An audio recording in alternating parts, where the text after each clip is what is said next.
Здравствуйте, дорогие друзья! Ролик о лучшем теноре 21 века набрал на моем канале наибольшее количество просмотров. На данный момент под ним почти 300 комментариев, и выяснилось, что эта тема очень волнует аудиторию. А лично для меня тенора – это создание из категории «люблю-ненавижу», потому сегодня я расскажу вам про лучшего тенора 20 века. Кто же это? Берете подсказку 50 на 50? Хорошо. Отдам ли я пальму первенства нашему родному исполнителю? Россия издавна славилась своими басами, а на теноров она не урожайна, впрочем, как северные страны вообще.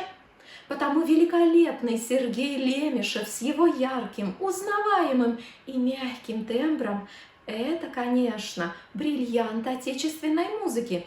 Впрочем, он настолько хорош, что его можно считать бриллиантом мирового вокального искусства. Но в моем рейтинге, как некоторые знают, лидирует Лучано Паваротти.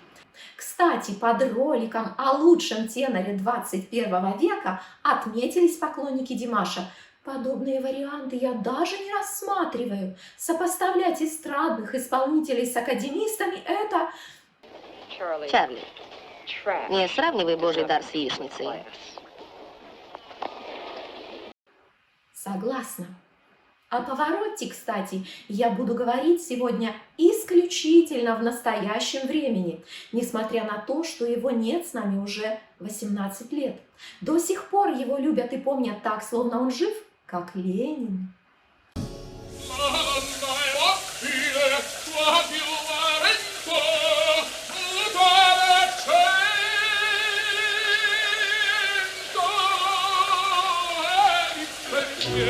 Почему же он, по моему мнению, лучший?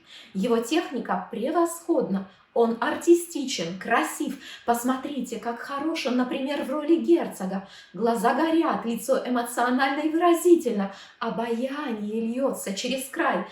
È sempre misero chi a lei s'affida, chi le confida, mal cauto il cuore. Джильда просто не могла не отдаться такому мужчине. И голос, он идеально склеивается с обликом, такой же обольстительный, красивый и манящий, а каденция Варии поистине божественна.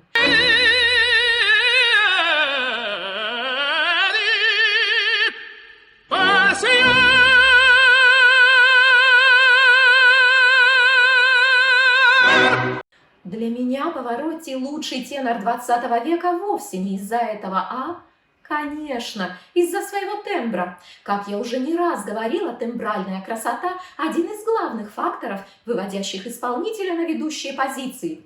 В 20 столетии было очень много теноров с невероятно красивыми голосами. Тот же Сергей Яковлевич Лемешев. Но Паваротти среди них всех как райская птица среди голубей. Посмотрите в солнечный день на этих птиц. Они вовсе не сизые, как переливаются их шеи зеленым, синим, фиолетовым. Но стоит сопоставить с райской птицей, и их очарование значительно меркнет. Так и тембр Паваротти по-настоящему итальянский, яркий, узнаваемый, теплый, солнечный, окутывающий и в то же время сияющий. Знаменитый терцет трех теноров лучше всего дает прочувствовать это. Доминго и Каррерас – это теноровый топ того времени. Сложно представить вместо них кого-то другого, столь же масштабного в этом проекте. Сравним же их в арии Nessun Dorma.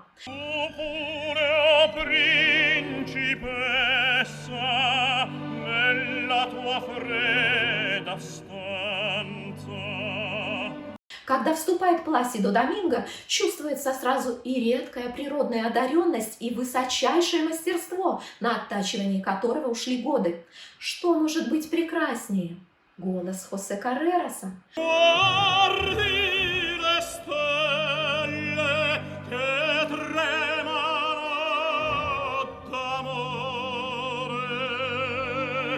По сравнению с суровым и уверенным звучанием Доминго, он кажется теплее, обаятельнее и чуть капризнее, и это тоже вершина дарования и профессионализма. Куда еще поднимать планку после такого звучания? Кажется, что это невозможно. Но вот вступает Паваротти. Первые же звуки его потрясающего тембра создают ощущение, словно внезапно среди морозов начали распускаться цветы, словно внутри что-то ожило и пробудилось. Mare mio mistero è chiuso in me, il nome mio nessuno saprà, no, no. Невероятный голос! Может, как раз поэтому сами Доминго и Каррерас признавали первенство Паваротти. Красивейший тембр этого итальянского тенора сделал его легендой. Обратите внимание, насколько узнаваемой. Его имя знают даже те, кто совершенно не интересуется оперой. Его голос узнают те, кому абсолютно чужда академическая музыка. А ведь мир мог и не познакомиться с этим величайшим тенором. Когда Паваротти только начинал свой творческий путь, он сочетал работу учителем, а позже страховым агентом с обучением вокальному мастерству. Его мечта стать оперным певцом держалась буквально на его собственном упорстве, поскольку родители с самого детства видели сына в совершенно иных профессиях. В это время его сценическим максимумом были бесплатные выступления на сценах провинциальных маленьких городков, не слишком обнадеживающе для будущей суперзвезды. Но под особенную угрозу было поставлено вокальное будущее Паваротти в тот момент, когда он, молодой и свежий исполнитель, потерял голос. Это случилось внезапно, на концерте. Медицинский диагноз был неутешительным – узелки певцов. Чаще всего они становятся для вокалистов настоящим творческим приговором, ведь прогноз при их обнаружении весьма неблагоприятен. Паваротти, конечно, испытал настоящий шок и даже решил прекратить петь, но произошло чудо, которому, возможно, помогло своевременное изменение в вокальном режиме. Через некоторое время узелки сами исчезли, а голос вернулся к будущему великому тенору. Кстати, об обучении Паваротти. Очень многие верят, что есть от природы поставленные голоса, обладателям которых будто бы не надо учиться вокальным премудростям, и будто бы Лучано Паваротти как раз такой пример. В доказательство сторонники этой ложной и очень опасной для здоровья теории приводят тот факт, что великий солнечный тенор не учился в музыкальной школе, колледже и в высшем образовательном звене консерватории. Дескать, он певец-самоучка, который лишь слегка подшлифовал свою природу. Фантастически наглая, неприкрытая ложь, основанная на умалчивании и передергивании фактов. Веками большинство западных певцов получают свою музыкальную базу одинаково – в церковном хоре. Касается ли это Паваротти? Да, он тоже прошел такой этап. Второе – часть мастерства певца формируется с наслушанностью. С появлением технологий аудиозаписи этот процесс значительно упростился, и мы совершенно точно знаем не только то, что Паваротти обожал слушать записи великих исполнителей, но даже обладаем списком его любимчиков, величайших теноров того времени. Это Энрико Карузо, Беньямино Джильи, Тито Скиппа, Джованни Мартинелли. Естественно, слушания музыки и пения в хоре недостаточно, чтобы научиться по-настоящему петь. Для этого нужно брать индивидуальные уроки у действительно хороших и опытных педагогов. И Паваротти их брал. Сначала это были несколько занятий с профессором Донди и его женой, а с 19 лет Лучано Паваротти занимался с тенором Арриго Поло. И здесь сторонники теории о самоучках оказываются неправы. Поэтому не верьте тем, кто рассказывает, будто Паваротти сделал себя сам. Легендарным тенором он стал потому, что его талант был соответствующим образом отшлифован. Между прочим, меня в некотором смысле удивляет, что после потери голос вернулся к нему. Паваротти – это лирический тенор. Этот тип голоса требует мягкого, аккуратного обращения. Ему лучше избегать приемов, связанных с ударной нагрузкой и напряжением. напряжением. Но Лучано Паваротти – сторонник силовой манеры звукоизвлечения. Она дает очень яркий, плотный, мощный звук, но в то же время для многих певцов может оказаться травмирующей. Кстати, мой педагог в консерватории Василий Владимир Иванович тоже использовал именно силовую манеру, которая более характерна для русской школы пения. Но он был драматическим тенором, а это в определенном смысле синоним легендарного теноре ди форца, почему-то считающегося в наше время вымершим. Послушать пение Владимира Ивановича вы можете вот по этой ссылке. Манера звукоизвлечения, подходящая для драматического тенора, не всегда годится для тенора лирического, а Паваротти, тем не менее, ее использует. По всей вероятности, он подслушал этот способ обращения с голосом у любимого исполнителя Джованни Мартинелли, развил эту манеру, выкрутив ее особенности на максимум. Один из секретов успеха Паваротти заключается в том, что подобный способ звукоизвлечения идеально лег на его природный, теплый, солнечный тембр. И все же, если бы юность умела, если бы старость могла. Зрелый Паваротти вовсе не так вокально дерзок, как молодой. Очень многие молодые певцы работают природой и щеголяют своими данными по полной программе, ведь свежесть аппарата это позволяет. Частенько им не хватает технического опыта и понимания принципа, что петь надо не капиталом, а процентами. Это приходит с возрастом, когда голос уже начинает утрачивать крепость и мощь. И Паваротти, конечно, не исключение.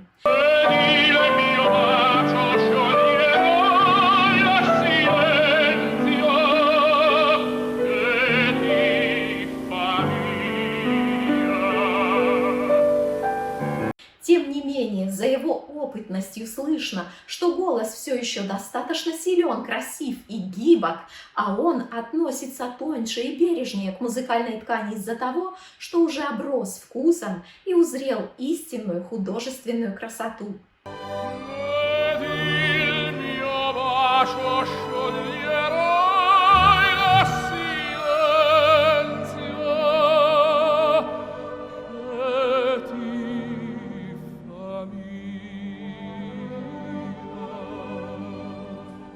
А какую версию исполнения предпочитаете вы? Дерзкую или опытную? Мой сегодняшний рассказ был бы невозможен без упоминания прозвищ Лучано Паваротти. Он удостоился 2 титулов – короля отмен и короля верхней до. Первому Паваротти обязан тем, что с завидной регулярностью отменял свои выступления. Довольно жестоко по отношению и к публике, и к организаторам. Но великий тенор делал выбор – спеть идеально и остаться звездой или спеть со грехами и потерпеть убыток исполнительской репутации.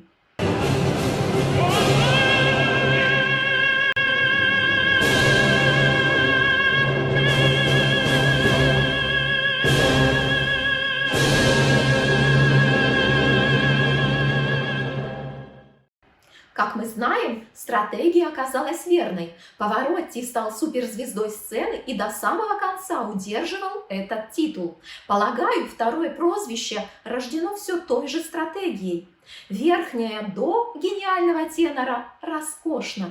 Найдем ли мы ее неудачные примеры? Вряд ли, ведь он предпочитал выходить на сцену только в лучшей форме. Однако, несмотря на то, что я сегодня говорю про Паваротти как про лучшего тенора 20 века, титул короля верхнего до я бы вручила 2 другим исполнителям.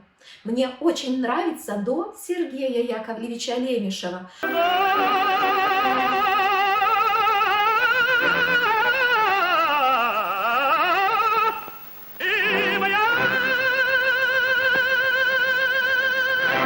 Она точная, хорошо позиционированная и оформленная, легкая и нежная. В ней нет силового павароттиевского нажима, и эта нота от нашего отечественного тенора ценна своей непринужденностью. Вторая моя любимая до – это до Лаури Вольпи. Нежнейшая, легчайшая, с легкой филировкой и абсолютно свободным продыхом.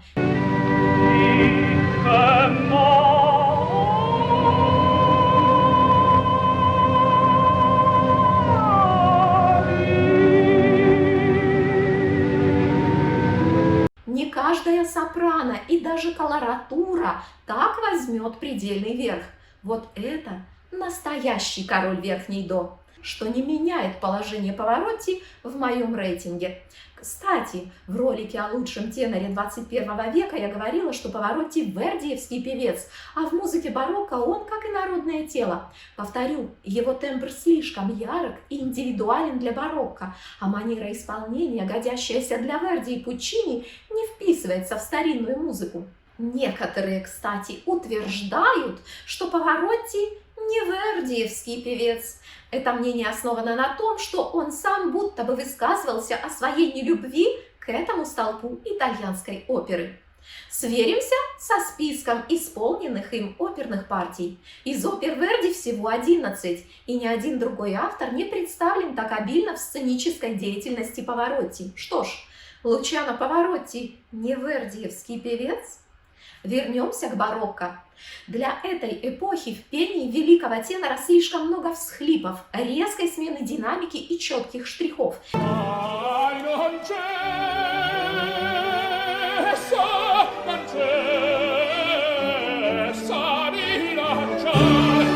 Тем не менее, технически Паваротти вполне подготовлен для барочных произведений. Он прекрасно выпевает длинные пассажи на одном дыхании с хорошо оформленным и артикулированным звуком. Каждая нота поставлена на свое место.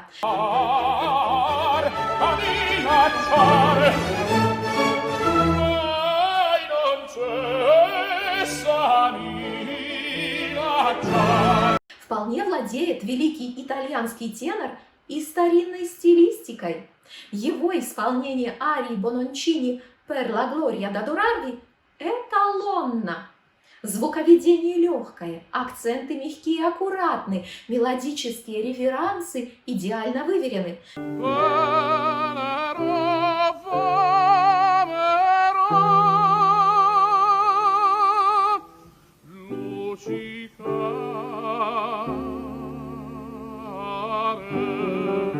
Где же всхлипы и вскрики? Их тут нет. А почему же они есть в Идоминее?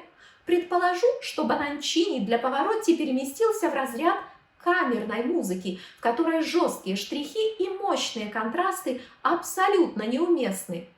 А Идоминей – это партия для большой сцены, и она оставляет, видимо, по мнению певца, больший простор для оперирования средствами музыкальной выразительности. Интересным становится сопоставление концепции этой арии в исполнении Паваротти и его кумира Беньямино Джильи.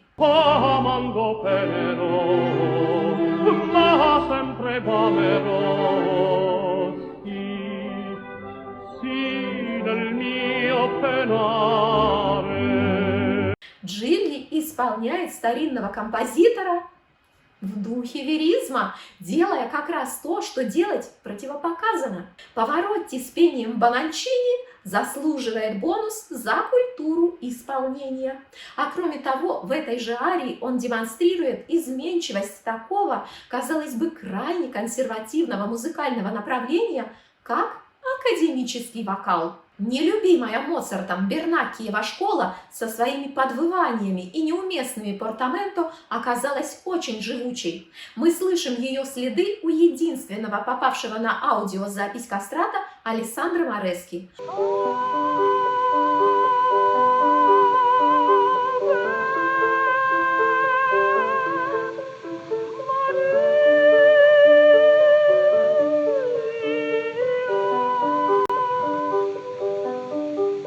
У нашей Антонины Неждановой, у того же Джильи.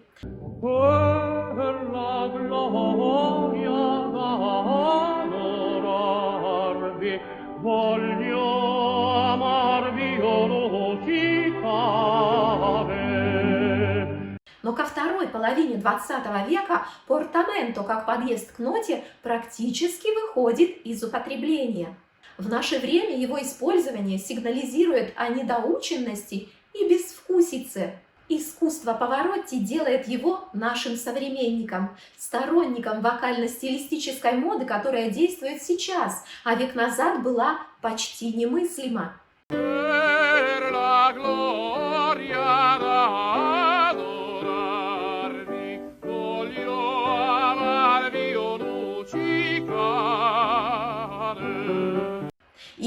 если мы сопоставим исполнение арии Бонанчини, Джильи и Паваротти, мы заметим, что они принадлежат разным эпохам.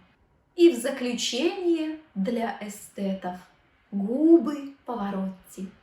Губы певцов – важнейшая часть аппарата, которая не только формирует членораздельную речь, четкие гласные и согласные. Губы помогают певцам придавать красивую форму звуку, собирать его и достигать полетности за счет эффекта рупора.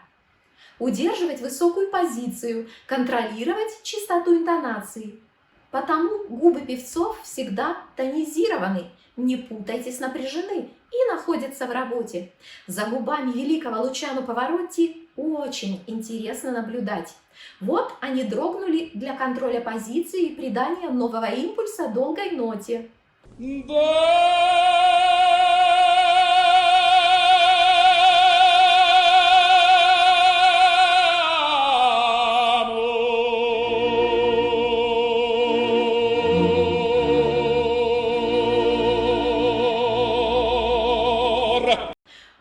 вместе с широко распахнутым ртом дали свободно вылететь верхний до.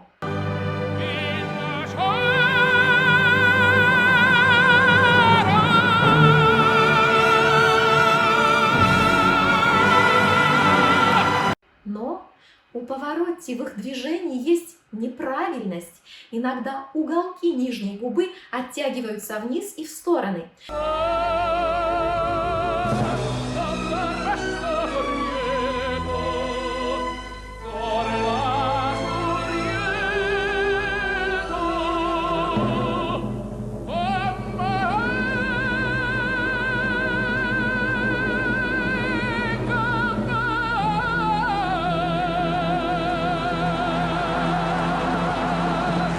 Для большинства певцов это очень опасное движение, так как оно по цепочке влечет натяжение мышц передней поверхности шеи и, как следствие, внутренние зажимы и увеличение нагрузки на голос.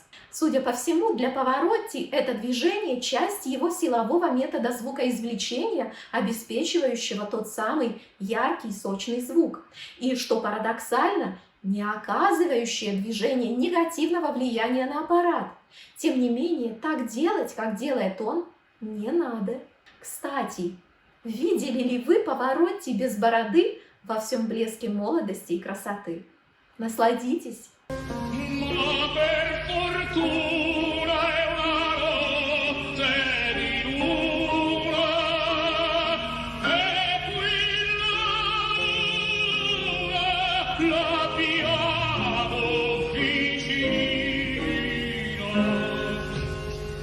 Итак, почему Паваротти лучший тенор 20 века? Он обладатель уникального тембра и харизмы, он плод удивительной трудоспособности и жажды успеха, он эталон профессионализма и вокально-технической оснащенности, а еще он словно стоит на вершине, сложенной из лучших теноров минувшего столетия. Он как бы аккумулирует в себе их опыт и наследие, подводит итог всему накопившемуся материалу. А кто для вас лучший тенор 20 века? Напишите в комментариях. В планах у нас с Заей, которая весь ролик где-то бродит и ко мне не подходит, ролики про лучших теноров 19 и даже 18 столетий. Потому, чтобы не пропустить их, подпишитесь на наш канал прямо сейчас и получайте уведомления о новинках вовремя.